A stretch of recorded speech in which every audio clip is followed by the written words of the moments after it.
इस खूबसूरत गाने के बाद अब हम जानकारी करेंगे अल्हाद जी ने जो सबसे पहले बताया लय के बारे में। उसमें उन्होंने बताया था हमको कि विलंबित होता है, मध्य लय होता है और द्रुत होता है। इन तीनों के बारे में कुछ जान लें और फिर जपताल कैसे फिट होता है या आगे रोल क्या होता है जपताल का, वो भी जानकारी लेंगे। तो अल्हाद जी, ये तीन चीज़ों के बारे में कुछ बताइए। हमने देखा कि लय यानी गति, विलंबित लय जो होती है उसकी गति बहुत धीमी होती है। और जब शास्त्रीय संगीत की प्रस्तुति की जाती है तो शुरू में विलंबित लय में राग गाते हैं। विलंबित लय में काफ़ी समय उपलब्ध होता है, गायकों को स्वर पे अच्छा ठहराव ले सकते हैं, रागों के नियमों का कड़ा पालन कर सकते हैं और इस तरह से श्रोताओं के मन में राग का जो स्वरूप है वो अच्छी तरह से पक्का बैठ जाता है।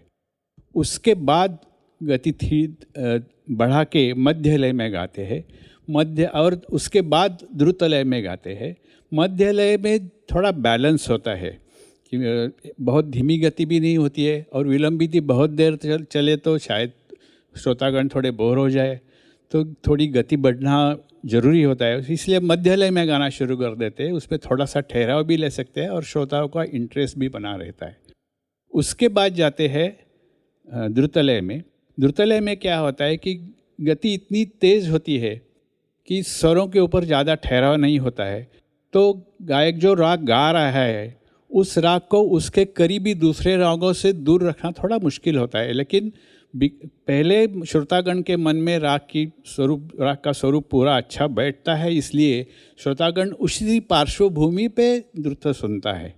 तो और द्रुत गति में कलाकार अपनी अच्छी कलाकारी दिखा सकता है, करामतें दिखा सकता है और ये तीनों मिलके एक राग का पूरा रूप बनता है, पूरा आकृति बनती है। तो इस तरह से लोगों का सुनने में इंटरेस्ट भी रहता है और राग का रूप भी अच्छी तरह से जान लेते हैं। बहुत अच्छे। अगले गाने के बाद इसकी जानकारी देते हैं।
जो बन बन के बिगड़ी वो